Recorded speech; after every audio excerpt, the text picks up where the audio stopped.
Salut à tous, c'est Sully Perfecten, j'espère que vous allez bien. On se retrouve pour le numéro 33 du Manso Catch. On va parler évidemment de Bash in Berlin, le top 5 comme d'habitude. Et une grosse journée, une grosse journée catch. En tout cas pour ceux qui sont fans, c'est quand même une belle journée. On a vu les adieux de Giulia ce matin au Japon. Le tournoi 5 Star Grand Prix de la Stardom qui a livré son verdict au niveau des phases de poule. Et évidemment All-In du côté de la All Elite à Wembley. Un énorme show, très important pour la compagnie, qui va évidemment durer longtemps en fin d'après-midi. Voilà, ça va être quelque chose d'assez incroyable, en tout cas je l'espère. Mais ce n'est pas le sujet du jour. On va donc, sans plus attendre, parler déjà le sommaire donc de ce Manso Catch, le voici. Donc on va parler, comme je vous le disais, des pronostics de Bash in Berlin, qui va avoir lieu samedi prochain, et enfin le traditionnel top 5 des matchs que j'ai préférés dans tout ce mois d'août, toutes ces vacances. Les vacances, c'est fini pour moi, malheureusement la reprise c'est demain, mais il y a eu beaucoup de choses, beaucoup de matchs, j'ai pris le temps de regarder pas mal de choses, donc forcément choix difficile à faire. Voilà, on va passer donc tout de suite à la première partie, à savoir les pronostics de Bash in Berlin, avec d'abord le poster du show. Voici le poster, voilà. Alors je ne vais pas montrer celui de Gunther, mais voilà, c'est le poster collectif. On constatera que tout le monde est là, à part Seth Rollins, qui lui a encore des petits problèmes physique. C'est pour ça ils l'ont write off, en mettant avec cet incroyable segment où Bronson Reed a explosé Seth Rollins. Donc du coup, on le met sur le bas côté. Ce qui permet à McIntyre et à Voldemort de s'expliquer en un contre un, c'est plutôt malin. Et les autres sont tous là, bien entendu, à commencer par Gunther, c'était évident. Voilà, maintenant, on va commencer on va commencer à évoquer les matchs, les différents matchs qui ont été annoncés. Il y en a 5, et à mon sens, il n'y en aura pas d'autres. Je pense qu'on a un autre lot. J'avais mal compris au début, j'ai cru que LA Knight avait lancé un Open Challenge quand il avait parlé de Berlin. J'ai cru que c'était le pay-per-view, mais c'est vrai que SmackDown a aussi lieu à Berlin la veille, donc ce sera seulement pour SmackDown. Probablement Ludwig Kaiser, ce serait le choix le plus logique pour répondre à l'Open Challenge.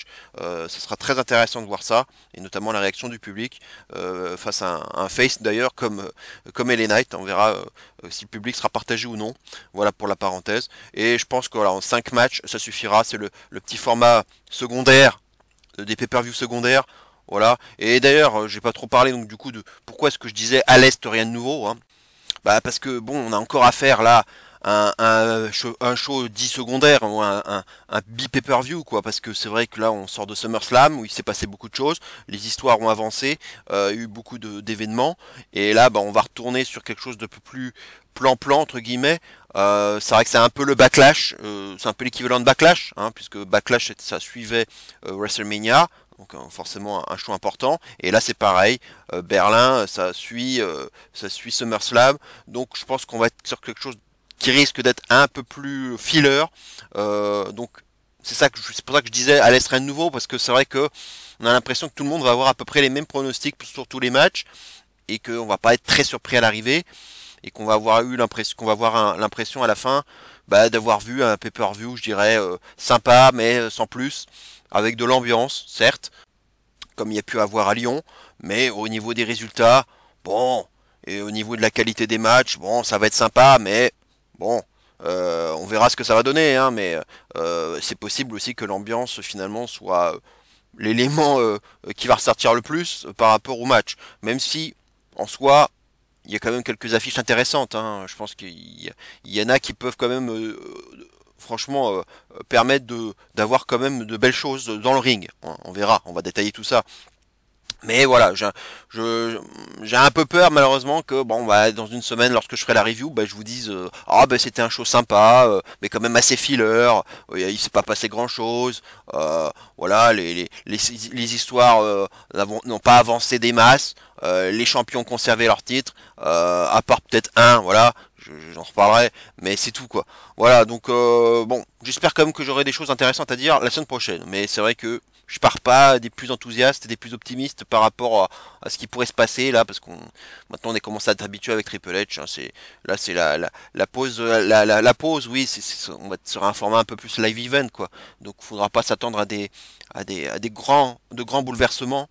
Et je pense qu'il va falloir attendre encore l'automne, on va dire, pour lorsqu'on va se rapprocher des Survivor Series. Et puis il y aura quand même Bad Blood qui risque quand même d'apporter deux trois choses intéressantes.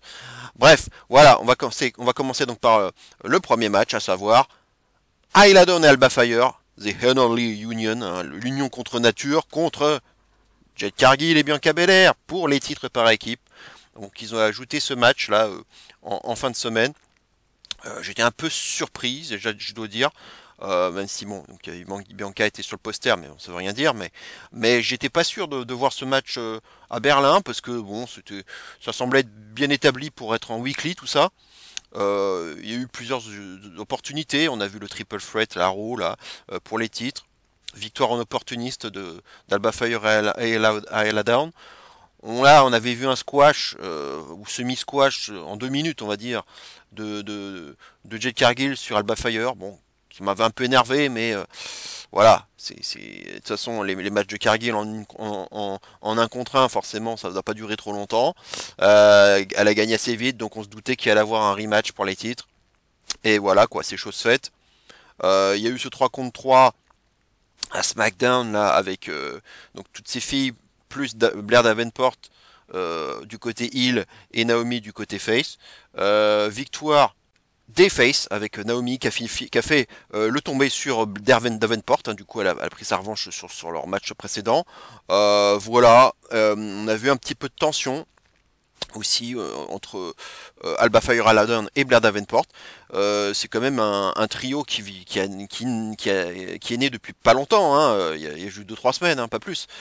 Donc voilà, on tente encore des alliances, un nouveau trio, hein, on commence à se demander s'ils vont pas finir par sortir les titres trio, quoi, les titres trio féminins, parce que là il commence à y en avoir pas mal. Si on ajoute NXT, là on a la Fatal Influence qui vient de s'ajouter aussi, enfin en tout cas le nom officiel. Donc ça fait que ça commence à faire pas mal de trios, mine de rien. Bon, bah Davenport, voilà, moi j'avoue je suis pas fan.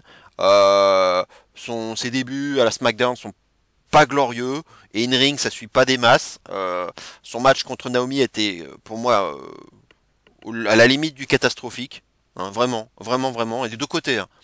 Franchement, j'en sauverai aucune des deux. Le match était pas bon, et je me demande justement si le fait de l'associer Davenport à Eladon et Alba Fire, c'est pas non plus pour un peu se dire que c'est un rétropédalage en quelque sorte, c'est de se dire bon, en solo ça le fait pas, on va la mettre en équipe. Et ce sera mieux comme ça. Voilà, un petit peu comme Cargill d'ailleurs, hein. Cargill qu'on continue de mettre en équipe parce que voilà, en solo, elle est pas prête quoi. Et voilà, du coup, je suis un peu, voilà, un peu perplexe par rapport à Davenport dans le main roster. Et donc, bah oui, il y a déjà eu un peu de tension après le match. On a vu que Davenport s'était fait engueuler. J'ai regardé le segment backstage qu'on a pu voir sur la chaîne YouTube de la VVE. Bon, c'est un peu tendu quand même. Alba Fire et Aladdin, hein, s'en prennent quand même un peu à Davenport par rapport voilà, qu'elle n'a pas pu finir le job face à Naomi. Et puis bon, bah ensuite elles ont quand même piqué, on va dire, Nick Aldis pour l'air de dire bon, Nick Aldis, il a trouvé la première opportunité pour que Cargill et Belair aient leur chance. Et voilà, on va faire ce qui s'est passé en Écosse, c'est-à-dire qu'on va conserver nos titres, tout simplement, quoi. Mais il y a un peu de tension, voilà. On va dire que c'est le seul intérêt, je dirais, que j'ai envers ce match. Parce que si on doit faire le pronostic, ça paraît logique de se dire bon, ben, Belair et Cargill vont gagner, elles vont reprendre les titres. Two times déjà, two times. Tag Team Champions, hein, on est parti pour avoir ça. D'ailleurs, bah, comme à Backlash, hein, on retrouve la même configuration, hein, à nouveau pay-per-view secondaire en Europe et prise de titre de Cargill et Belair, voilà, hein, on va commencer à y être habitué, voilà, et je pense que c'est le seul changement de titre qu'on va voir dans ce show, hein. Voilà, hein, je spoil déjà mes pronostics, mais les pronostics à venir. Mais ouais, je pense que vu l'importance qu'on accorde à ces titres tags, c'est pas grave quoi. Si ça change dans un titre, dans un pay-per-view secondaire, bah qu'ils le fassent. Voilà, et ils vont le faire. Je pense qu'ils vont le faire, bien que il y ait peut-être ce petit intérêt supplémentaire quand même. C'est la relation avec Davenport. Bon, c'est un petit peu engueulé quand même, donc ça peut peut-être faire ça peut peut-être faire changer la décision, on va dire, et se dire ah Davenport, elle va faire quoi? Est-ce qu'elle va faire une boulette? Est-ce qu'elle va finalement se ressaisir, se refaire et se faire pardonner en faisant gagner Alba Fire et Aladon, peut-être, on sait jamais. Naomi, bon bah si elle intervient, Naomi devrait être là aussi, hein, puisqu'il y a quand même une feud qui commence à durer un petit peu entre Naomi et Davenport, voilà, histoire de faire le nombre. Voilà, pas impossible qu'il y ait un peu d'overbooking autour de tout ça. Euh, et bah, sinon, le canevas va être assez classique, hein. On commence à être habitué. Belair fait tout le travail. On l'a vu encore à SmackDown. Belair fait tout le travail. C'est celle qui catch le mieux de toute façon. Elle prend les bumps, elle prend cher. Et puis, en plus, surtout que Cargill n'a jamais catché en Allemagne, donc il y aura ce petit côté curiosité. Donc forcément, ils vont faire mousser la chose.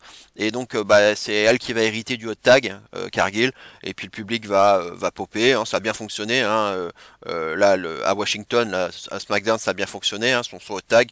Donc, bah, pourquoi arrêter? Donc, ils vont continuer. Le hot tag. Voilà, je soulève mon adversaire, je la projette sur sa partenaire, les avalanches dans le coin, la big boot, hein, semi-botché comme d'habitude, voilà, enfourchement, jaded est terminé. Voilà, bon, on commence à être habitué. Le match va pas être fameux. Je lui donne un petit 3-3 écart à l'avance. Hein. Je donnerai pas plus à mon avis. Et voilà, le petit feel good moment. Et puis voilà, elle soulève les ceintures. Et puis bon, Fire et Down, c'était une surprise. C'était quand même une grosse surprise qu'elle prenne les titres. Mais on sentait bien que c'était un cadeau. Vraiment un cadeau parce que c'était en Écosse. Mais que voilà, maintenant, le cadeau, il a duré 2 mois. C'est très bien. Et assez à leur niveau. Faut pas que ça dure plus longtemps que ça. On leur a donné ce petit cadeau quand même qui est sympa. 2 mois de règne. C'est déjà très très très décent. Donc voilà, je pense qu'il est temps de revenir à la position initiale, c'est-à-dire redonner les titres à celle qui était championne juste avant, donc Belair et Cargill. Et puis bah je me dis aussi que si on leur donne pas les titres à Belair et Cargill, on va faire quoi? On va pas faire de turn. Pour l'instant, ça n'a absolument aucun sens. On n'a rien teasé. Maintenant, on sait qu'avec Triple H, on aime bien teaser, on aime bien planter des graines et que ça prenne beaucoup beaucoup de temps. Et il y a pas de narration du tout là. Il y a rien entre Belair et Cargill, rien. Donc, on nous fera pas une Ronda Shayna, hein, qui sortait de nulle part. Là, et puis de toute façon, fallait que Ronda s'en aille. Donc là, ils ont rushé le truc. Mais là, non, c'est pas le cas. Il y aura rien. Donc, faut pas s'attendre à un turn ou de la dissension. Alors peut-être après le match, éventuellement après le match. Mais en tout cas pas. Mais il faudrait nous raconter ça sur le long terme, quoi. Donc s'il y a un peu de dissension après le match en cas de défaite, là peut-être qu'on peut nous raconter le truc, mais progressivement. Mais j'y crois pas parce que c'est trop prématuré et comme je le dis souvent, bah, Jed elle est pas prête pour un push solo. Elle qui dit en interview oui elle sera championne solo, enfin elle voudrait être championne. Bah, je peux te dire que ma cocotte t'es pas prêt de le devenir parce que là t'es encore très très loin du compte. In ring c'est pas bon, t'es encore trop green, les placements. Le savoir improviser, il y a plein de choses, plein de lacunes qu'on voit dans le ring. Hein. C'est vraiment patent quoi. Donc c'est pas la peine d'espérer un titre solo pour elle, hein, en tout cas pas dans un futur proche. Hein. Donc bah le mieux c'est de continuer de faire un traitement à la Shayna, hein, la spéciale Shayna, c'est-à-dire bah, la cantonner à la division tag. Au moins on la bloque là-dedans et au moins comme ça on la met dans ce petit placard de la division tag et avec les titres au moins bah, ça la verrouille encore plus que si elle n'avait pas les titres parce que si elle n'a pas les titres à un moment donné bah, avec Belair Cargill elles vont pas rester comme ça comme de ronds de flanc et à un moment donné elles vont vouloir bah, regarder du côté du solo quoi du titre solo mais voilà, pour l'instant, il y a quelque chose de bien établi. Là, il y a Michin qui va affronter Nia Jax en Street Fight. Après, on va recompter progressivement des choses avec Stratton. Et puis, bah, Bailey va forcément revenir. Peut-être même Charlotte. Donc voilà, il y aura peut-être même Alexa Bliss aussi qui tisse des choses. Bon, bref, il y a quand même pas mal de choses qui peuvent se passer. Donc, c'est pas la peine pour l'instant de mettre Belair et Cargill sur le titre solo. Pour l'instant, c'est pas le moment. Donc, victoire de Belair et Cargill. Comme ça, on les cantonne encore une fois à la division tag. Chelsea Green, Piper Niven, bah elles peuvent aussi être des futures challengers, voilà parce que je pense que à un moment donné on va les remettre dans le game. J'avais pensé peut-être que si elle devait se rebeller un petit peu Davenport, mais j'y crois pas, peut-être amener une copine, mais bon, j'ai regardé du côté de NXT UK, parmi celles qui ont été release, bon, il n'y a rien d'intéressant. Si on doit rester sur du purement UK, j'ai envie de dire. Il y a eu, elle a été en équipe avec Piper Niven, elle a été à la Stardom avec elle, mais bon, Piper Niven, elle avec Green et le duo marche bien, donc je vois pas de trio, de nouveau trio avec Blair Davenport. Alors à moins qu'elle amène quelqu'un d'autre. Bon, là j'y crois pas des masses. Donc on verra comment ça va être raconté avec Blair. C'est le seul truc qui peut être intéressant. Mais bon, de toute façon, je la vois pas turner face. Je pense qu'ils vont continuer le trio. Hein, parce que ça vient de naître depuis 15 jours. Donc ça n'a pas d'intérêt déjà de le faire splitter. Donc faudrait passer à autre chose. Et victoire de Belair et Cargill. Voilà, maintenant on va passer au match suivant. Les Terror Twins, les jumeaux de la terreur, Damien Priest et Rhea Ripley contre Liv Morgan, la championne féminine de Raw, et Dominique, voilà, dans un mixed tag match. Hein, c'est quelque chose qu'on n'a pas si souvent que ça. C'est arrivé, bien sûr. Hein, on l'a vu avec Edge, avec Elizabeth Phoenix, on l'a vu avec Maryse et le Miz, mais c'est assez, c'est vraiment assez occasionnel. Hein, il faut vraiment que la storyline l'exige. Et là, ça l'exige, bien évidemment, après ce qui s'est passé à SummerSlam. Et cette trahison, ce nouveau Judgment Day donc qui s'est formé, finalement c'est tout le monde contre Rhea et Priest. Hein, finalement, il n'y a plus que ces deux-là hein, du côté face, hein, puisque maintenant on peut dire que les deux ont tourné face. Et c'est tous les autres qui se sont ligués finalement, donc il n'y a pas eu d'éclatement. Finalement, c'est vraiment c'est tous d'un côté et les deux autres qui restent quoi. Donc ça, ils ont fait ça comme ça. Et évidemment, bon ben on veut mettre un peu les mains sur Rhea et Priest veulent mettre les mains sur ces sur Dom et Liv forcément.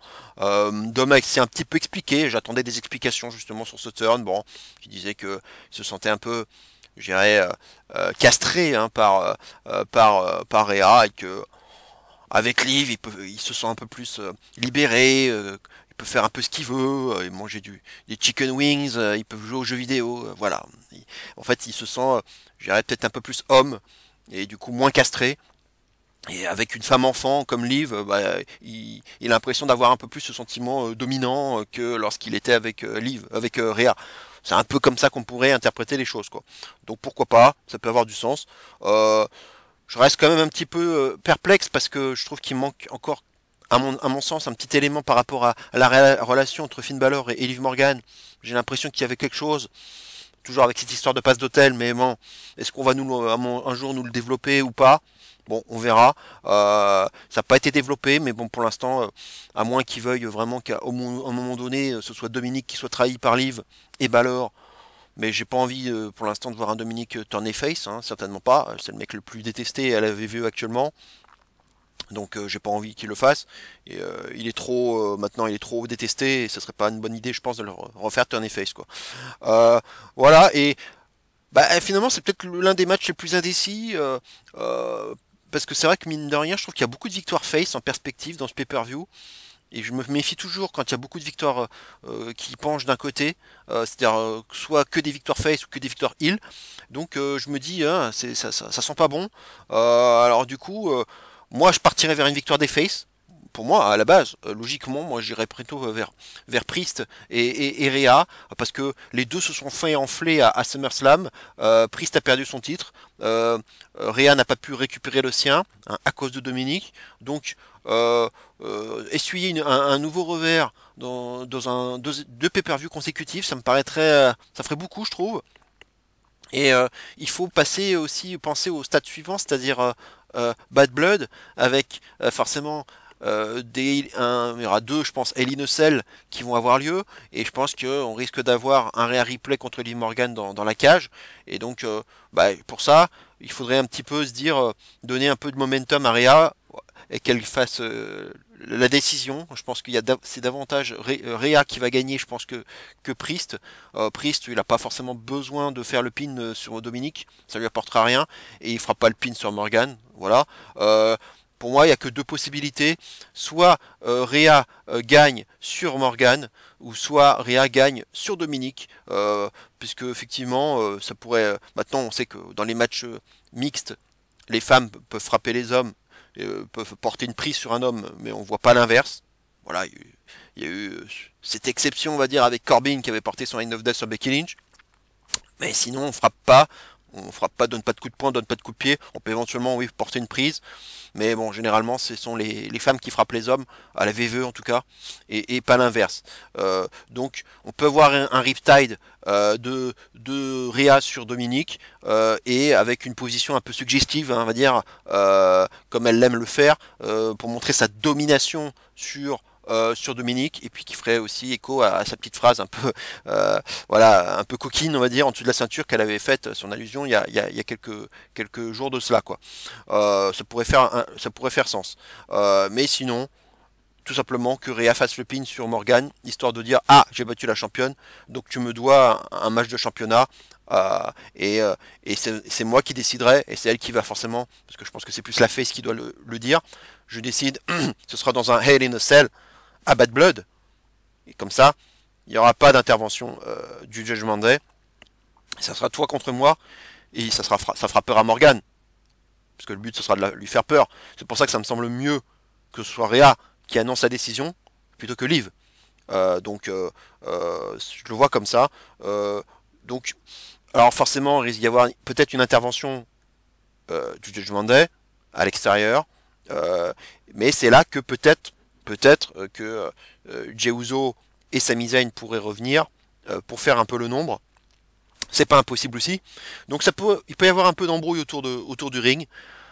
In-ring, ça sera pas génial. Il y aura un petit côté live event, je pense. Le public sera quand même en feu.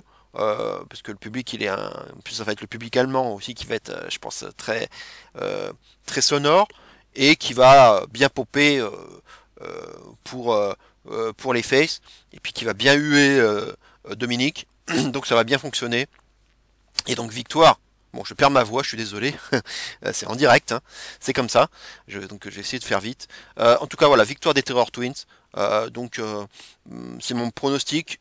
Je pourrais peut-être éventuellement changer. C'est le seul match qui me donne un petit doute, mais je pense que ce serait mieux pour le momentum de donner la victoire au face. Et puis bon, bah, évidemment, il y aura une longue construction avant Bad Blood. Donc il va y avoir encore d'autres choses. Justement, des interventions en tout genre. Et c'est là que Rhea pourra dire bon, j'en ai marre. J'en ai marre de ces interventions. Toi, Liv, maintenant, tu me donnes le match de championnat et je la veux dans la cage. Comme ça, on règle ça. Et puis Balor, Priest, il faudra aussi qu'on fasse monter la sauce entre les deux. Et ça peut se passer à l'extérieur, justement, avec Balor et Priest qui pourraient avoir un peu de bagarre. Maintenant, attention au DQ, mais bon, je pense pas qu'ils le feront. Mais voilà, je pense que c'est à Rhea, plus qu'à Damien, de faire la décision et de faire gagner son équipe. Voilà, on va passer maintenant au match suivant. Voldemort contre Drew McIntyre dans un strap match. Voilà. Bon, on le sentait un petit peu venir quand même, hein, avec quand même cette histoire de bracelet déjà. Et puis bah, le fait de voir, alors, en plein segment entre Orton et Gunther, McIntyre arrivé, ce qui a distrait Gunther, qui se prend RKO d'Orton, et puis Voldemort qui arrive de nulle part, et qui arrive à subtiliser la ceinture, vraiment la ceinture qui tenait le pantalon de McIntyre, il l'a récupéré pour le fouetter, et de McIntyre s'échappe dans le public, et là, à ce moment-là, on se dit, ah, ça sent le strap match cette affaire. Et évidemment, la semaine d'après, il revient avec ce strap autour du cou, faire sa promo, voilà, qui a pas beaucoup plu. Et je rejoins le public, et je rejoins les fans. C'est vrai que, ouais, une promo qui était quand même je dirais très démago, qui puait vraiment l'hypocrisie, franchement. Là, le truc, ouais, je suis une Taylor Swift pour homme. Ouais, non, mais c'était n'importe quoi, franchement, cette promo. Alors déjà que c'est l'une des dernières qualités qui lui reste, le micro. Si c'est pour déblatérer des conneries pareilles, c'est pas la peine. Ouais, la promo, j'ai pas accroché. La stipulation me plaît pas du tout parce que j'ai jamais été fan des strap match. Et en plus, c'est le pire que tout, c'est qu'en plus c'est le Four Corners, le coup des Four Corners où il faut taper les quatre coins successivement pour s'imposer. Donc c'est encore pire. Il n'y a jamais eu de banger dans ce genre de stipulation. Jamais, jamais. C'est des matchs à 3 écarts, pas plus. On a eu la même chose avec d'ailleurs Voldemort à l'époque contre Umaga. Il avait gagné d'ailleurs, hein, avec un GTS. Et ça lui avait permis de taper le quatrième coin. Le match était pas bon, c'était pas terrible, c'était vraiment pas intéressant. Et puis c'est toujours un peu pareil quoi, strap match, bah tu fais quoi? Tu fouettes, tu étrangles, ou tu ligotes. Voilà, c'est quand même assez limité hein, le strap. Hein. Donc il y aura storytelling autour du bracelet. Bon, ça sera intéressant de voir de quel côté se situera le strap au niveau du poignet de McIntyre. À mon avis, ça aurait plus de sens que le poignet de McIntyre avec le bracelet, parce que je pense qu'on va l'avoir le bracelet. Hein. Le bracelet, faudrait qu'il soit de l'autre côté, c'est-à-dire qu'il soit libéré, de façon à ce qu'il soit strappé sur l'autre poignet, de façon à ce qu'on ait davantage de visibilité sur le bracelet et qu'on puisse voir justement, pour pas que justement la strap cache le bracelet. Donc je préfère que ce soit sur deux poignées séparées pour justement voir s'il va essayer de le récupérer. Bon, à un moment donné, c'est un peu relou quand même de voir que finalement une feud qui était quand même sanglante à la base. Hein, on se souvient comme du rideau de fer, comme ça, de tout ce qu'il y a eu, comme 8 mois de build, pour avoir finalement un match où il n'y a pas eu de sang du tout à SummerSlam. On est resté un peu sur notre fin, même si moi je l'ai bien aimé par rapport au storytelling et au clin d'œil du passé avec Shawn Michaels, Taker et Bret Hart. Mais sinon, c'est vrai que ça manque de violence, et c'est ce qu'on attend en fait. Alors le strap va peut-être permettre quand même de gommer un peu ça, forcément, je pense que il y aura beaucoup de marques dans le dos, notamment de McIntyre. Hein, on l'a déjà vu dans le passé. Il faut qu'il soit bien marqué à la fin du match, je pense, et qu'on voit des photos backstage où il monte son dos, comme il a pu le faire dans le passé aussi, pour montrer quand même que c'était un peu rude. J'espère qu'on le verra, parce que là, ça manque de violence. Alors que la feud est normalement censée être violente justement. Mais moi j'ai peur de m'emmerder quand même. Et c'est comme d'habitude, hein. Voilà, il faut le dire, Voldemort, et voilà, il est rouillé. Et on continue de lui mettre une stipulation pour cacher la misère. Je suis désolé, le mec il a fait quoi? Il a fait un Rumble, il a fait un match avec Rollins en arbitre spécial, et il fait un strap match. Et après, ce sera quoi? Ce sera un Hell in a Cell. Non, ils vont pas le faire. Mais il y aura toujours quelque chose. Il y aura toujours une tierce personne, un accessoire. C'est toujours comme ça. Et évidemment, bah, ça fait écho à ce que je vous avais dit. Hein. C'était le seul match que j'avais vu, que j'avais apprécié de sa part chez All Elite. C'était le Doc Collar match contre MJF. Bah, c'est quand même une configuration assez similaire. Même les promos, le fait de ramener le collier. Alors, le collier de le Doc Collar, il l'avait mis dans une petite boîte lors de sa promo pour MJF. Là, il a carrément mis le strap autour du cou. Mais c'est quand même assez proche dans l'idée. Le match était sanglant à l'époque, hein, le Doc Collar. Il était très sanglant, mais il était lent, méthodique, très dans le storytelling, très axé là-dessus. Donc il n'y a que là qui peut éventuellement briller. J'attends que ça, mais le coup des Four Corners, pour moi, c'est pas sérieux en fait. J'aurais préféré un vrai strap match comme ils avaient pu faire par exemple entre le Fiend et Daniel Bryan, qui était peut-être le seul strap match que j'avais trouvé correct. Mais sinon, faire un Four Corners, c'est pas sérieux en fait, ça fait joujou quoi. Ça fait j'irais règlement de compte de bas étage. Ces deux mecs qui doivent se foutre sur la gueule. Ça fait 8 mois qu'ils sont en feud, que c'est violent. Les mecs, il faut qu'ils se foutent sur la gueule, qu'ils se fouettent, qu'ils s'étranglent avec le strap. Mais j'ai pas envie de voir. Ah, le mec il va taper un coin, il va taper un le deuxième. J'aime pas ce genre de jeu, c'est nul, c'est des stipus VVE, ça, que j'ai jamais aimé, voilà. En plus c'est toujours aléatoire. Jusqu'à combien de temps en fait le fait de taper est éligible? C'est-à-dire tu tapes le premier, bon. Mais t'as combien de temps pour taper le deuxième pour que ce soit toujours valide? T'as encore combien de temps pour taper pour que le troisième soit valide? Et puis il te reste combien de temps finalement pour que le quatrième soit valide? C'est toujours approximatif. Bon, c'est toujours à l'appréciation de l'arbitre et puis surtout à l'appréciation des bookers. Bon, on verra, je pense, un petit affichage. Comme on a toujours eu avec les coins verts, les coins rouges, pour voir quand ça s'allume, quand ça s'éteint. J'espère qu'ils vont le faire pour qu'on soit au clair, mais j'aime pas ces stipulations. Le match va pas être bon, ça sera un 3-3 écart à tout casser. Le pronostic, je vais le faire tout de suite, victoire de Voldemort, parce que justement c'est une stipulation pour protéger déjà McIntyre dans la défaite.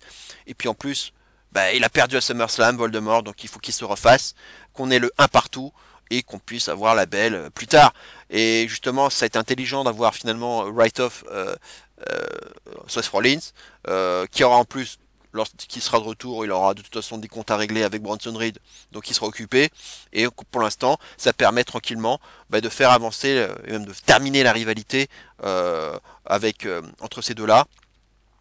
Comme ça, lorsqu'elle sera terminée, Rollins risque probablement de ressortir victorieux de sa feud avec Bronson Reed, et du coup il pourra s'occuper de Voldemort, qui à mon avis risque à l'arrivée de remporter la feud, de gagner le match décisif, parce qu'à mon avis il y aura un match 3, peut-être à Bad Blood, dans une autre stipulation.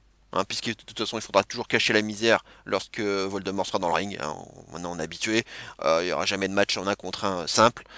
Donc voilà, donc pour moi victoire de Voldemort c'est obligé, stipulation facile, ce sera peut-être la même fin que contre Umaga, le GTS juste avant le quatrième point on va dire, GTS, je tape le quatrième coin et je m'impose, voilà. Voilà, mais cette obsession pour ce bracelet, là, pour un truc en plastoc, je veux bien qu'il y ait son nom, le nom de son chien et de sa femme dessus, mais bon, t'en as des, ça va, tu peux racheter un autre. Les fans t'en ont donné, c'est bon quoi. Obsession pour un bracelet en plastoc qui te fait perdre les matchs, qui te met dans un autre état, qui te perturbe. C'est vouloir récupérer ce truc à tout prix, ça va quoi. Bref, voilà, je suis pas des plus hypé par ce match, et c'est une victoire, je dirais, qui me paraît évidente pour Voldemort, mais voilà, ça m'intéresse pas plus que ça. On va passer maintenant au match suivant. Kevin Owens contre Cody Rhodes pour l'Undisputed Title. Voilà, donc on a fait ce match qui pouvait être un peu surprenant, parce qu'on connaissait pas le prochain adversaire de Cody. Et finalement, c'est Cody qui a choisi. Voilà, il a voulu que Kevin Owens l'affronte. Ça a été compliqué parce que Kevin Owens considérait que c'était pas mérité, que son ratio de victoire-défaite n'était pas suffisamment élevé pour se dire que, pas suffisamment favorable pour se dire qu'il méritait cette chance. Et à l'usure, alors c'est assez bizarre d'ailleurs de voir ça, mais à l'usure, c'est le challenger a fini par accepter avec l'appui de Nick Aldis. Ils ont essayé un petit peu d'énerver aussi Kevin Owens. Je pense qu'il y a eu un peu de manipulation de la part de Cody de Aldis. Lorsqu'Aldis a dit ouais, sinon j'ai pensé à Roman Reigns, ça fait péter un câble à Owens, puisque finalement la corde sensible c'est Reigns, c'est la Bloodline, tout ce qu'il a vécu, et finalement c'est comme ça qu'il a fini par accepter ce match quoi. Euh, et mais petit à petit il y a quand même, c'est ça qui, je dirais, ce sera l'intérêt du match. Mis à part le in-ring qui sera, je pense, bon. Hein, les deux, c'est des bons catcheurs. Deux babyface, certes, mais bon, c'est pas bien grave. Puis encore un épisode de SmackDown où des choses peuvent encore évoluer. C'est de voir effectivement que Owens, il est pas loin de dégoupiller. Et peut-être que Cody se rend compte qu'il est en train de faire une connerie. Et qu'il a peut-être fait une connerie en donnant ce title shot à Owens. Même s'il avait des bons arguments hein, aussi en disant voilà il a combattu la Bloodline pendant des années, il s'est fait battre, il s'est fait tabasser, mais il a jamais lâché. Voilà, donc pour moi, il se battait déjà avec la Bloodline avant même que je fasse mon retour chez VVE, donc c'est normal pour moi de lui donner ce title shot, mais il est peut-être en train de se dire il a fait une connerie, parce que c'est vrai que quand on a vu le match de vendredi où il était en équipe, Cody avec Owens pour affronter Theory Waller. À la fin du match, oui, bon, on nous a teasé ça. Owens qui prend la ceinture, qui court, on se dit, oh merde, il va frapper Cody. Non, il lui rend la ceinture, c'est tout. Mais attention, parce que moi, ce que je trouve intéressant, c'est que ça fait 2 matchs de suite où Kevin Owens utilise non pas son stunner, mais le pop-up powerbomb pour finir ses matchs. Et ça, je trouve ça intéressant parce que c'était son finisher de heal, quoi. Du temps dire de NXT et de ses débuts dans le main roster, c'était son finisher de heel. Le stunner est devenu son finisher de face. Mais en tout cas, là, il finit ses matchs avec le pop-up powerbomb. Donc c'est un signe intéressant. Est-ce que ça va vriller la veille du pay-per-view? Ça sera peut-être un peu tard de vriller juste avant le pay-per-view, mais on sait jamais. On sait jamais, ça pourrait donner peut-être une couleur supplémentaire à ce match. Je serais surpris, parce que bon, il y a Orton qui va revenir à SmackDown, probablement. C'est Kevin Owens a tourné heel dans l'intervalle. Bon, ça peut se faire, hein. On peut faire une feud Orton aussi Kevin Owens. par la suite. Hein. Ça peut être, mais je trouverais ça bizarre de faire le turn heel Owens la veille du pay-per-view. Ça, c'est surtout ça qui m'étonnerait, parce que rien n'empêche de faire un face contre face. Hein, on l'a vu 100 fois, tout comme faire un heel contre heel d'ailleurs. Donc, on n'a pas besoin d'avoir un alignement, deux alignements clairs et distincts pour faire un match de championnat. Donc, c'est pas la peine. Mais en tout cas, l'attitude d'Owens va être intéressante à suivre pendant ce match. Surtout si des choses se sont déroulées la veille, on verra, mais j'y crois pas des masses. On teasera peut-être des choses, mais je pense qu'on plantera peut-être plus des graines pour donner envie davantage de voir le match. Peut-être qu'il se passera des choses à SmackDown, mais un turn, non, j'y crois pas. Mais en tout cas, voilà, in-ring, ce sera propre. Rien à dire, deux hommes expérimentés. Je pense on aura le total package, c'est-à-dire le in-ring et le storytelling. Pour moi, on est bien. Ce sera peut-être même je pense même le meilleur match du show, qui sera pas le main event, je pense. Je pense qu'on va finir avec Gunther Orton. C'est pour ça d'ailleurs que je vais en parler en dernier. Ouais, donc il n'y aura pas de difficulté, je pense, quant à la qualité du match. Le pronostic, il est clair. Victoire de Cody, il n'y a rien à dire. C'est Cody, quoi. C'est pas le moment. C'est un pay-per-view secondaire. Il va garder son titre encore très longtemps. Et comme je le dis, tant qu'il n'a pas affronté Orton, je pense qu'il va conserver son titre, Cody. Parce qu'à un moment donné, faudra raconter quelque chose avec Orton. Pour l'instant, on n'en est pas là. Le Rock, il reviendra en montant voulu. Je pense qu'il faudra attendre 2025. Là, pour le coup, Cody ne sera pas forcément obligé d'être champion. On verra. Mais pour l'instant, il n'est pas question de, je dirais, d'hésiter une seule seconde lorsque Cody défend son titre. Pour l'instant, j'en suis pas au stade de l'hésitation. Et Solo Sikoa, il a rappelé quand même qu'il voulait ramener toujours le titre au sein de la famille et surtout en son propre sein, hein, quand même un peu égoïste. Donc d'ailleurs pas de Bloodline hein, et pas de Roman Reigns contre Solo dans un Acknowledge You match par exemple, hein, comme un I Quit mais en version Bloodline, un match auquel j'aurais pu penser pour le show, mais peut-être un peu trop secondaire pour le retour in ring de Roman Reigns probablement. Fin de la parenthèse. Voilà, en tout cas, ce sera le match à suivre. Victoire pour moi de Cody. Mais le post-match peut être intéressant. Hein, voir la réaction d'Owens. Ou alors, faudra peut-être attendre le prochain SmackDown. Mais l'évolution possible d'Owens, ça peut être intéressant. Et puis, bon, effectivement, Grayson Waller, il a bien montré dans le passé, il a turné souvent. Kevin Owens quand même, hein, notamment et dont deux fois sur Sami Zayn. Hein. Voilà, c'est quelque chose qui peut être à prendre en ligne de compte. C'est bien raconté, ça permet de donner une petite histoire parce que sinon pourquoi faire Owens contre Cody, pourquoi? Voilà, bon, au moins on raconte des choses. Donc moi ça me plaît plutôt et on sera plutôt satisfait, je pense, du résultat du match et en termes de storytelling et le post-match aussi. Je pense, voir est-ce qu'il va être fair play Owens dans la défaite. Ah, très intéressant. Et on va passer maintenant donc à ce qui, je pense, va être pour moi le main event, à savoir Gunther contre Randy Orton pour le World Heavyweight Championship. Et oui, alors ça nous a un peu pris par surprise. On pensait peut-être à McIntyre, fort de sa victoire à SummerSlam, et voir Dragunov, hein, évidemment, pour avoir un Gunther Dragunov de haute volée en Allemagne, ça aurait été super pour le symbole. Mais c'est Randy Orton qui s'est pointé là.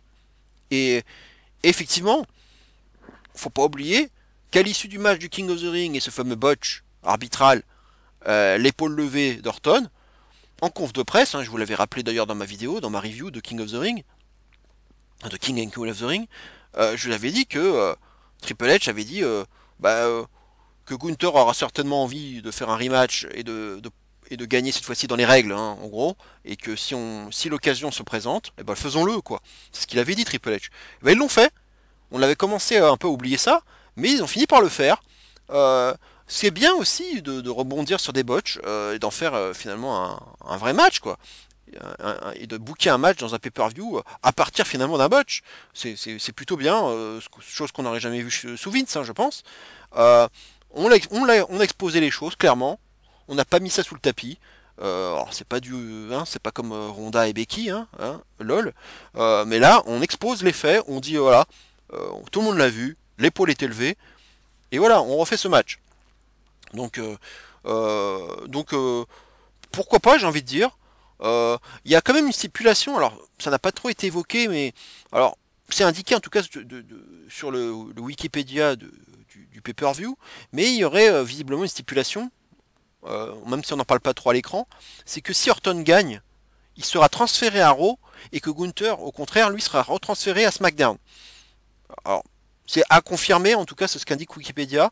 Je trouve qu'ils n'en parlent pas trop à la télé, mais bon, de toute façon, faut pas trop se faire des cheveux blancs. Hein. Victoire de Gunther, voilà. Pour moi, y a aucun doute. Ça va être un champion dominant. Je pense que son règne va durer longtemps. Et en plus, c'est son tout premier, sa toute première défense de titre à Gunther. Hein. Sa toute première. Donc à un moment donné, tu peux pas faire gagner Orton, c'est absolument impossible. Gunther en plus sera quasiment à domicile, hein, et non pas à domicile, hein, comme le disait Orton. Hein. Il est pas allemand, non, non, il est autrichien. Bref, mais la pop va être vraiment énorme. Ça va être intéressant aussi de voir comment le public va être partagé ou pas d'ailleurs au niveau entre Gunther et Orton, comme ce sera avec entre Kaiser et les Knight, hein, s'ils s'affrontent à SmackDown. Bref, ça va être une superbe ambiance. Je pense qu'on clôture le show là-dessus donc. Et on offre au public allemand un bon match, prestigieux, et une victoire de Gunther qui fera plaisir au public. Mais Kaiser, on risque de le voir aussi, peut-être à l'entrée, juste lors de l'entrée, de la présentation de Gunther pour la pop du public, parce que je serais surpris qu'on donne pas un petit temps, un petit temps d'antenne, on va dire, à Kaiser, et pas qu'à SmackDown, mais aussi à Bash in Berlin. Ce serait bien, même si c'est que pour présenter Gunther, c'est pas grave, pour qu'il ait sa pop. Et pourquoi pas un match en kick-off, hein, en countdown, on sait jamais, hein. Aussi ils peuvent le faire, hein. Parce que le countdown, hein, c'est quand ils veulent, hein. Parfois il peut s'écouler des mois sans qu'il y en ait. Et puis tout à coup, on n'était pas prêt, il y a un match qui arrive. Bref, voilà, en tout cas, bon, le match était pas mal en Arabie Saoudite, même si, bon, moi j'étais pas, je suis pas partie des ceux qui étaient des plus enthousiastes après ce match, mais au moins, bon, c'était un peu old school. Il y avait un bon travail à la jambe, hein, qui sera peut-être rappelé, puisqu'on a vu aussi que à l'époque il était blessé à la jambe. Gunther en avait pas suffisamment profité, ça c'était mon reproche. Kaiser là l'a refait là, un petit peu à Raw. Donc cette jambe de Orton, ça peut peut-être servir dans la narration. Il y a un dernier Raw. Est-ce qu'on va pas à nouveau retravailler la jambe d'Orton, histoire d'enfoncer le clou et de se retrouver un peu dans la même configuration qu'avant la finale du King of the Ring, avec un Orton qui serait un peu amoché au niveau du genou. Voilà, et d'avoir cette fois-ci un travail à la jambe un peu plus robuste de la part de Gunther, plutôt que de s'attaquer à une autre partie du corps d'Orton, quoi. On verra. Mais ça sera scientifique, je pense. Ça sera un peu dans le même genre. Ça va cogner, hein, ça va être stiff, technique.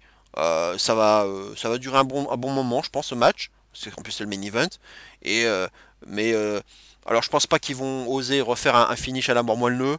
Là, il faudra vraiment que Gunther s'impose de façon claire et nette, vraiment de façon clean, sans contestation, ce qui permettra d'effacer l'ardoise, justement, et le botch qu'il y avait eu, voilà, avec un Orton quand même qui paraîtra bien, hein, évidemment, il va bien paraître, et puis il retournera à SmackDown, et là on verra, ça peut être intéressant de voir, selon l'attitude d'Owens, hein, si elle a évolué ou pas, voir comment, si ça va un peu se friter entre Orton et Owens, hein, ça peut être la prochaine feud, hein, on sait jamais, et que Cody, voir aussi quel sera son futur challenger après, hein, parce que ça peut être à nouveau Owens, hein, si Owens a pété un câble, et puis ça permettra d'occuper Cody en attendant, et que Orton va pouvoir aussi apporter un peu de choses au niveau du build-up entre si un si un Owens Cody numéro 2, cette fois-ci avec l'apport d'Orton de retour à SmackDown, ça peut apporter des choses intéressantes aussi en termes de narration. Bref, voilà, je m'avance un petit peu pour la suite, mais pour Bad Blood, pourquoi pas un Cody Owens numéro 2, on verra. Mais voilà, en tout cas, ce sera un match qui sera plutôt bon, hein. Je pense qu'il sera inférieur à celui entre Cody et Owens. Ça c'est juste une idée, hein, c'est ma supposition. Mais voilà, je pense que le public sera au rendez-vous et on finira le show Voilà, le public sera content quoi qu'il arrive, hein. Mais je pense que il n'y aura pas de, surprise victoire de Gunther. Et maintenant, nous allons conclure cette vidéo par le traditionnel top 5 des matchs du mois écoulé, hein. Tous les matchs que j'ai pu voir ce mois d'août pendant les vacances, hein, il y en a eu beaucoup. Hein, beaucoup au Japon, hein, évidemment, parce que beaucoup de choses se passent au Japon, mais pas que, hein, vous verrez. Donc c'était, comme d'habitude, très difficile de choisir, mais il faut faire des choix, hein, c'est ça, c'est ça la vie. Il faut faire des choix, et c'est toujours selon mes goûts personnels, comme d'habitude. Voilà, on va commencer par le numéro 5 de ce classement. Il s'agit de Zack Sabre Jr. contre Yota Tsuji.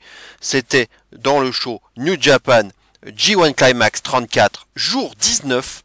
C'était le 18 août, 4 étoiles et demie pour la note.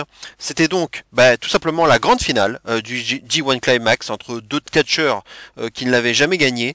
Zack Sabre Jr. en s'imposant serait seulement le deuxième Gaijin à gagner ce tournoi après Kenny Omega. L'ambiance est au rendez-vous, hein, bien entendu, et on sent comme chaque année que c'est un match particulier et l'un des combats les plus importants de l'année catchesque. Zack Sabre Jr. va, comme toujours, exceller au niveau technique, hein, en réalisant un travail remarquable sur le bras gauche de son adversaire, que ce soit en le retournant ou bien en l'écrasant à plusieurs reprises. Suite à un dive à l'extérieur du ring qui va renverser Zack Sabre Jr. par-dessus une barricade dans les pieds du public, Tsuji va à son tour réaliser un bon travail technique, hein, cette fois-ci sur la sangle abdominale de son adversaire, ce qui va lui permettre de préparer sa victime, hein, pour son Gin Blaster, hein, à savoir son Spear, hein, plus exactement. Cela va progressivement équilibrer les débats, et comme la New Japan aime souvent le faire, le match va monter en intensité et en dramaturgie au fil des minutes. Les near falls vont se succéder, le suspense est de mise, on s'échange quelques baffes, le Gin Blaster est finalement porté, mais le match continue, tout comme lorsque Tsuji volera la prise de Zack Sabre Jr., hein, à savoir le Zack Driver. Superbe contre du Gin Blaster par un armbar de la part de Zack Sabre Jr. On accélère le rythme, le public crie, ne tient plus en place, hein, jusqu'à l'action finale qui viendra ponctuer une lutte sans merci de 31 minutes à haute intensité. Une grande victoire, hein, pour celui qui s'est imposé et probablement la plus belle de sa carrière.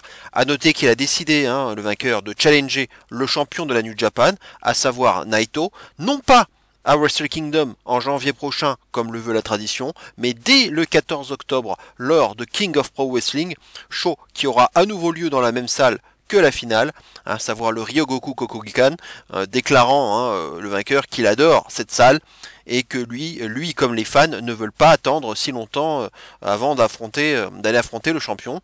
Une très belle finale en tout cas du G1 Climax, pas forcément parmi les plus mémorables de l'histoire, je dirais, ni même le match que j'ai préféré, hein, de ce tournoi cette année, mais un match qui méritait, je pense, de figurer dans ce top 5.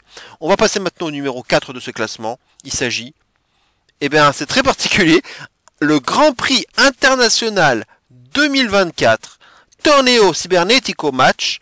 C'était lors du show de la CMLL Grand Prix International 2024 le 23 août, donc c'était tout récemment, hein, c'était ce vendredi, pardon. 4 étoiles et demie pour la note.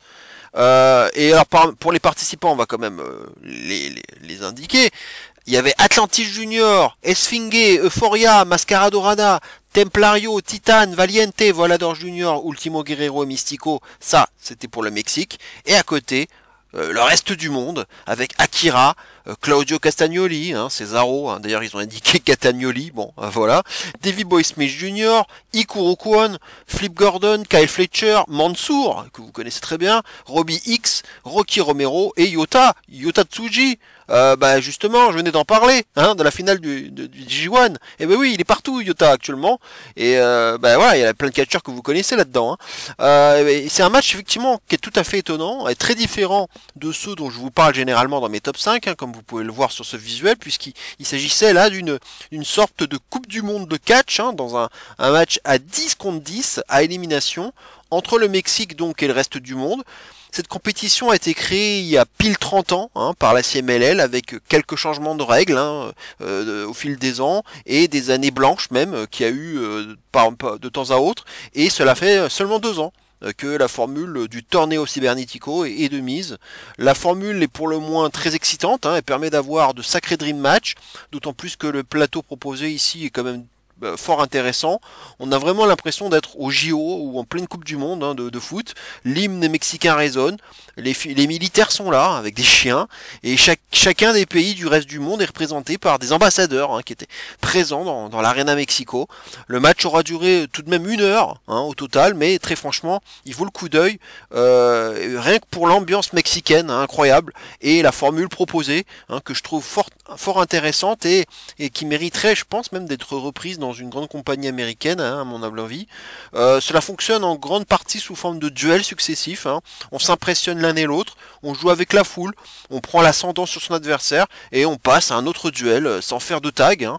On aura bien eu un peu de brawl vers le début du match en mode lumberjack, chose impressionnante hein, lorsqu'on est 20 en même temps, mais pour le reste, ce sera du 1 contre 1 à chaque fois et avec de la bonne lucha proposée par les Mexicains, mais aussi par certains compétiteurs du reste du monde, hein, tels que Robbie X, le Britannique, hein, qu'on peut voir notamment du côté de la Rev Pro, Rocky Romero, hein, l'américano-cubain, Flip Gordon, l'américain, et même Mansour, hein, le saoudien, qu'on ne présente plus, mais qui a conservé sa gimmick hein, des Maximum Male Models, hein, même du côté de chez Roach, là où il officie actuellement avec son compagnon de toujours hein, Mace, ou Mason Madden.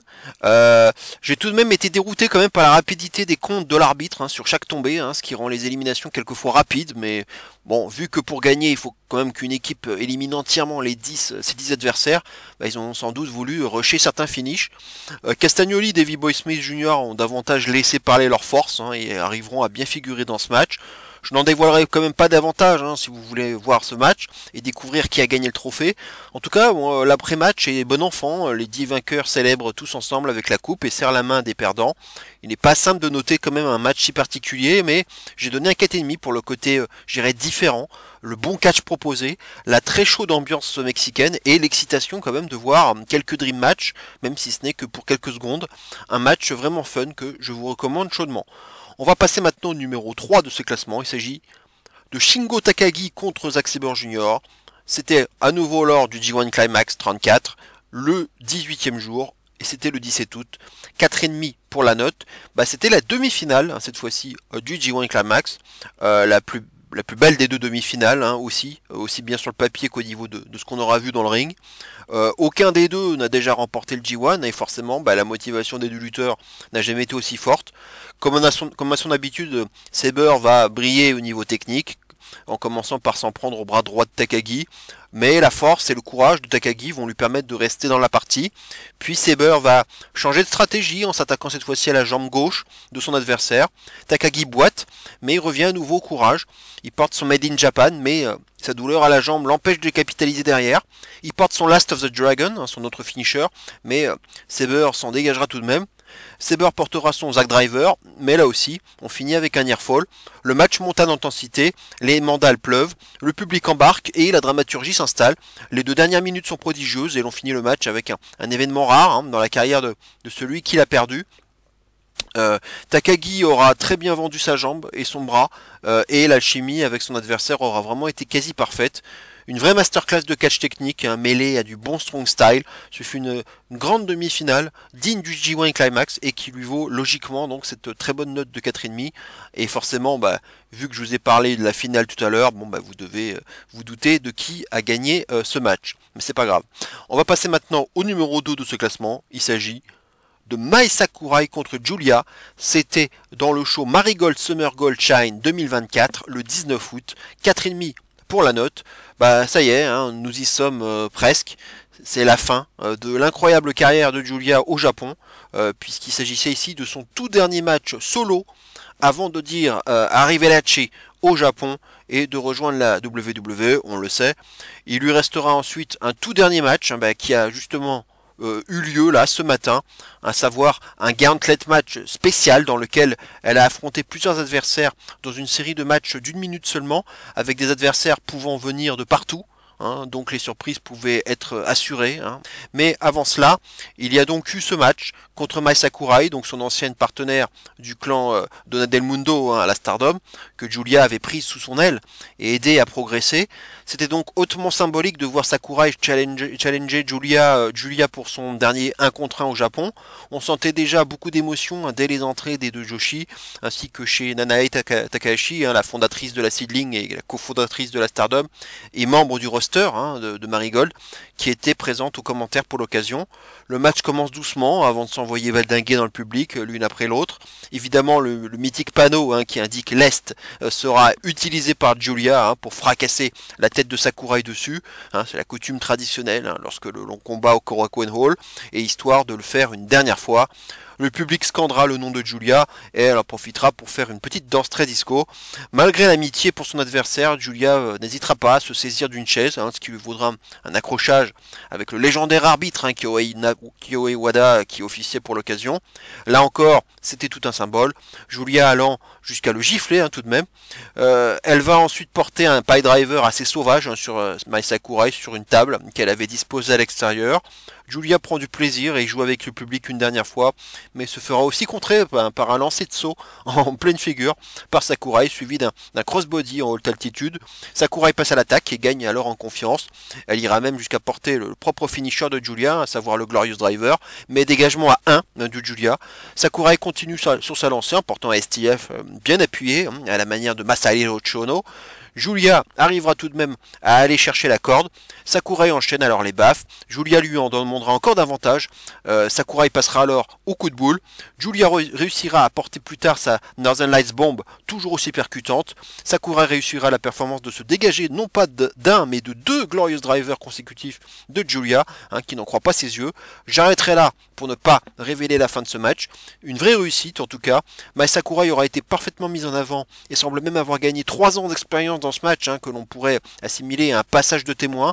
Une lutte sans merci de près de 27 minutes, bourrée de clins d'œil et emplie d'émotions. Les deux lutteuses finissant main dans la main hein, tout en gisant au sol avec de petits mots de Giulia envers son adversaire. Fierté, émotion, respect et joie, hein, c'est tout ce qui transparaît à l'issue de ce match si particulier. Giulia finira le match en meilleurs termes avec l'arbitre hein, quelques minutes auparavant. La boucle est bouclée, l'échange au micro entre les deux amis est très émouvant et on ne peut pas y rester insensible. 4,5 donc pour ce match grâce à la symbolique et l'émotion qu'il suscite. Possiblement le meilleur match de la carrière de Mai Sakurai d'ailleurs. Match bien évidemment à voir hein, si vous voulez avoir votre lot d'émotions. Arrivederci Giulia, hein, on te reverra très bientôt hein, pour ton rêve américain. Et on va passer donc au numéro 1, le match que j'ai préféré là au mois d'août. Il s'agissait de El Fantasmo contre Konosuke Takeshita. C'était à nouveau lors du G1 Climax. Hein, forcément, ce tournoi a occupé pas mal de place dans ce top 5, hein, c'était à prévoir. Et c'était donc le 12e jour de ce tournoi. C'était le 7 août. 4 étoiles, 75 pour la note. Nous étions donc en plein G1, dans les matchs de poule à ce moment-là. Une affiche très alléchante, hein, et grosse pression hein, pour El Fantasmo, hein, le sosie de Logan Paul, qui était obligé de s'imposer hein, sous peine d'être éliminé de ce tournoi. Et Takeshita, en cas de victoire, pouvait remonter parmi les premières places de ce bloc B. Et on n'a pas été déçus hein, dans ce match de longue haleine face à un public du Korakuen Hall, à nouveau, hein, toujours le Korakuen Hall, un public donc particulièrement bruyant, hein, ça fait vraiment plaisir à entendre. Deux catcheurs hauts en couleur, hein, ultra doués hein, dans un ring hein, qu'on ne présente plus et qui nous auront littéralement régalé hein, du début à la fin de ce match. Le moonsault d'ILP atterrissant directement dans le public était ahurissant. Et que dire de ce Blue Thunder Bomb de Takeshita en plein vol pour venir contrer ILP, sans oublier le spot du match hein, avec ce pile driver directement porté sur une table qu'il avait disposée à l'extérieur et à l'issue duquel ILP finira le dos en sang et reviendra sur le ring à la toute dernière seconde. Plusieurs near falls seront exécutés et très souvent on croit que c'est la fin, mais au contraire on nous prolonge le plaisir et le match s'emballe à une vitesse folle avec beaucoup de suspense et un public toujours aussi enthousiaste. El Fantasmo est épuisé et et on sent que son bump sur la table l'a affaibli, mais il montre beaucoup de caractère et manque de peu de le surprendre avec un roll-up. Le dégagement à 1 d'ILP sur l'ariat de Takeshita est incroyable et fera bien réagir le public, et même le coup de genou dévastateur de Takeshita qui s'en suivra ne suffira pas. Le match se finira quelques secondes après, les deux lutteurs sont allongés au sol et on a tous envie de se lever pour les applaudir, hein, tant la performance qu'ils nous ont offerte est incroyable.